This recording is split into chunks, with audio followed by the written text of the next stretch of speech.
যে যুদ্ধে আমরা প্রায় জিতে গিয়েছিলাম, আমাদের একটা ভুলের কারণে সাময়িক বিপর্যয়ের সম্মুখীন হলাম।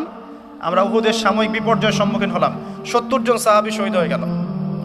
আমাদের নবীজি স্বয়ং নিজেও সেই যুদ্ধে মার খেয়েছেন। এর পরের বছর খন্দকের যুদ্ধে 3-4 মাস অবরোধ করে রাখা হয় মদিনাকে।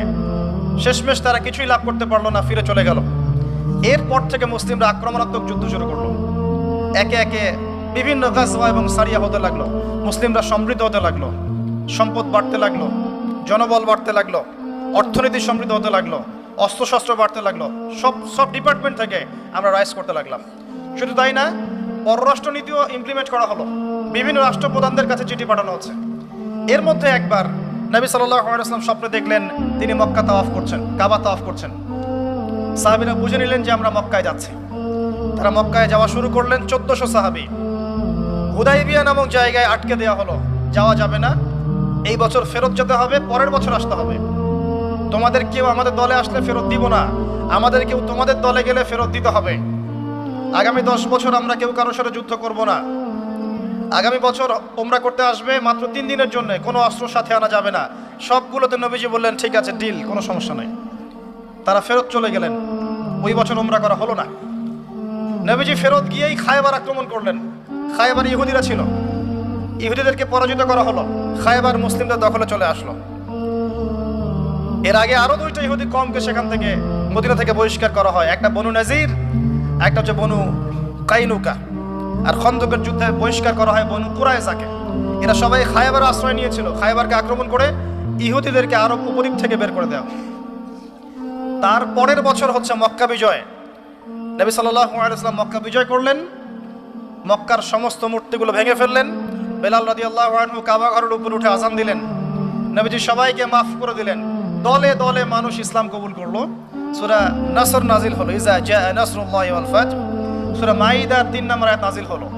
এরপর নবীজি মদিনায় ফিরে গেলেন। তার মাঝে হুনাইনের যুদ্ধ হয়েছে, এর আগে একটা মোতার যুদ্ধ হয়েছে, তারপর একটা তাবুক যুদ্ধ হয়েছে, ব্যাস। এরপরে মদিনায় ফিরে গিয়ে মাত্র 81 বা 83 দিন নবীজি বেঁচে ছিলেন। এরপরে তার শেষ রোগ শুরু হলো এবং মারা যাওয়ার কয়েকদিন আগে তিনি বলে গেলেন, আমার কবরকে উপাসনার জায়গা বানাবে না, আমার কবরকে উপাসনার জায়গা বানাবে না। আরব উপদ্বীপ থেকে ইহুদিদেরকে বহিষ্কার করবে, রাষ্ট্রদূতরা আসলে সম্মান করবে, দাস দাসীর প্রতি খেয়াল রাখবে, নামাজের হেফাজত করবে। আর অনেক নসিহত তিনি করে গেলেন। তিনি বলে গেলেন তার আগে বিদায় হজের ভাষণে, তোমরা সবাই ভাই ভাই, সাদার উপর কালো, কালোর উপর সাদা, ধনীর উপর গরিব, গরিবের উপর ধনী, আরবের উপর অনরব, অনরবের উপর আরব, কোনো ভেদাভেদ নাই। তোমরা সবাই আদম সন্তান, আদম মাটির সন্তান। নবীজি বললেন সাল্লাল্লাহু আলাইহি ওয়াসাল্লাম, সাহাবীরা, আমি কি তোমাদের কাছে আমার অর্পিত দায়িত্ব পালন করেছি, পৌঁছে দিয়েছি? সাহাবায়ে কেরাম বললেন, হ্যাঁ, আমরা সাক্ষ্য দিয়েছি আপনি পৌঁছে দিয়েছেন। নবীজি বললেন, আল্লাহুম্মা ফাশহাদ, আল্লাহ আপনি সাক্ষ্য থাকেন আমি আমার দায়িত্ব পৌঁছে দিয়েছি। এভাবে তার জীবনটা শেষ হয়ে যায়। এই হলো সংক্ষিপ্ত সিরাত, ডিটেইলস পড়বেন।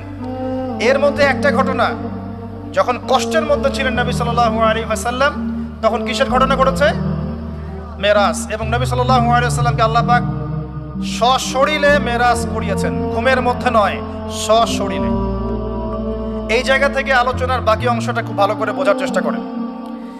নবী সাল্লাল্লাহু আলাইহি ওয়াসাল্লাম এশা সালাতের পরে শুয়ে আছেন, কথা বন্ধ করেন, এশা সালাতের পরে শুয়ে আছেন, তন্দ্রা ভাব। কোথায় শুয়ে আছেন? কাবা ঘরের।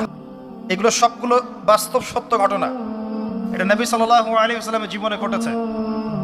এগুলোর ব্যাখ্যা কি, এগুলো কি সায়েন্টিফিক কিনা, এগুলোর পিছনে দর্শন কি, যুক্তি কি, এগুলো আমাদের আজকের আলোচনার বিষয় নয়। কারণ আমি অনেক দিন আলোচনা করেছি যে সায়েন্স আপনাকে সব কিছুর ব্যাখ্যা দিতে পারবে না। কোনো কিছু সায়েন্স দিয়ে প্রমাণ হলেই বিশ্বাস করব, না হলে করব না। এই চেতনার নাম শিরক। এটা আধুনিক যুগের শিক্ষা শিরক। এটা আধুনিক যুগের শিক্ষা ক্ষেত্রে শিরক, যে সায়েন্স কিছু প্রমাণ করলে বিশ্বাস করব, না করলে করব না। এটাতে আমি বিশ্বাস করি না, আমাদের বিশ্বাস করা উচিত নয়। সায়েন্সকে জিজ্ঞাসা করবেন রূহ কাকে বলে, please give us the definition of রূহ। রূহের ডেফিনেশন দেন, রূহ কাকে বলে, কত প্রকার কি কি, আত্মা কাকে বলে, কত প্রকার কি কি। সায়েন্সের প্যান্ট খারাপ হয়ে যাবে। কথা কি বুঝতে পারছেন? রূহের ডেফিনেশন দিতে পারবে না।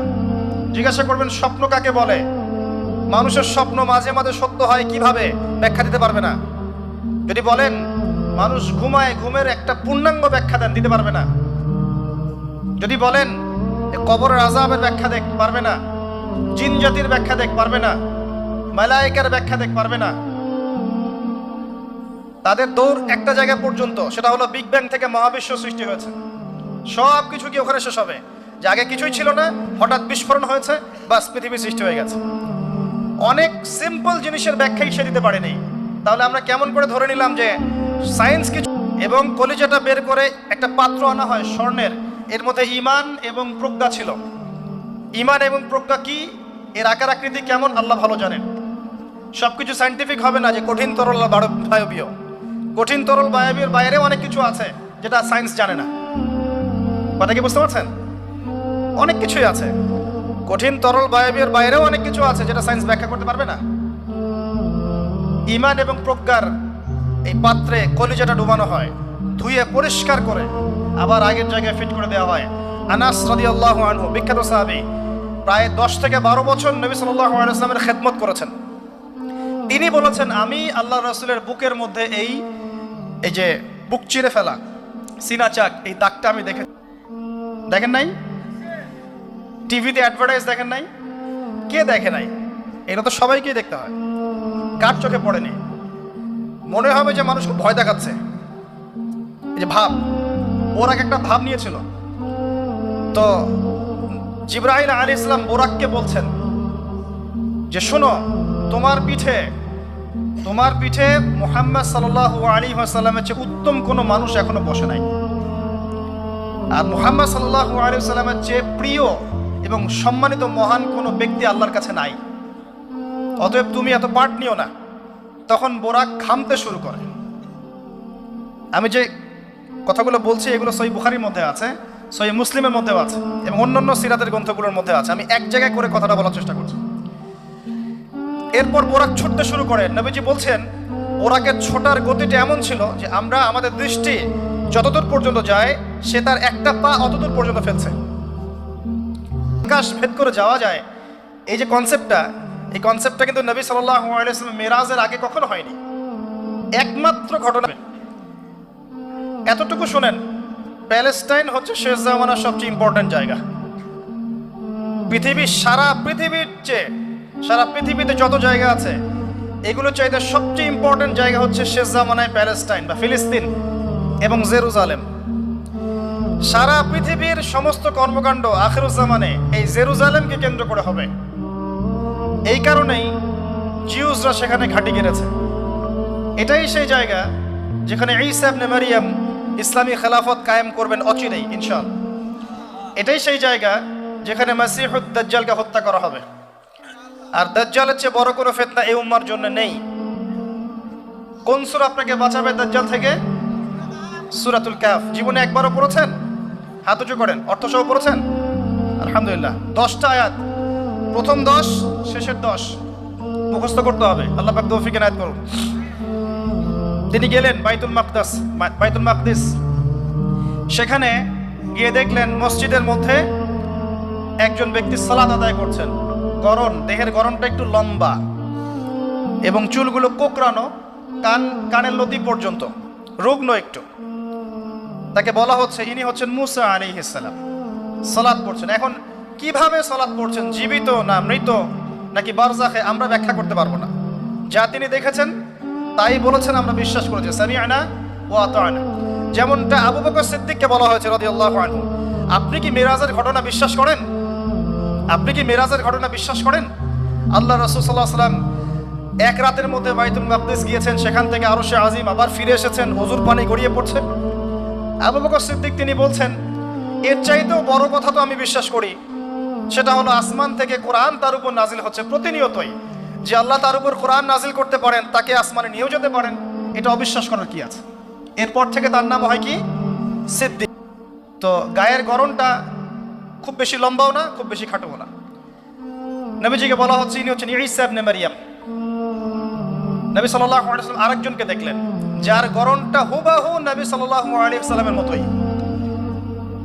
এবার তাকে বলা হলো ইনি হচ্ছেন আদি পিতা ইব্রাহিম আলাইহিস সালাম। ইব্রাহিম আলাইহিস সালামের সাথে আমাদের নবী সাল্লাল্লাহু আলাইহি ওয়াসাল্লামের পুরো ফিজিক্যালিও মিল ছিল। এবং জীবনের যে গতি এখানেও মিল ছিল। হয়তো বা এই কারণেই আমরা দরুদ ইব্রাহিমে অন্য নবীর নাম না নিয়ে ইব্রাহিম আলাইহিস সালামের নামটা নিচ্ছি। আল্লাহু আলাম, আল্লাহ ভালো জানেন। যখন নবীর নাম আসবে সবাই কমসে কম সাল্লাল্লাহু আলাইহি ওয়াসাল্লামটুকু বলবেন মনে মনে।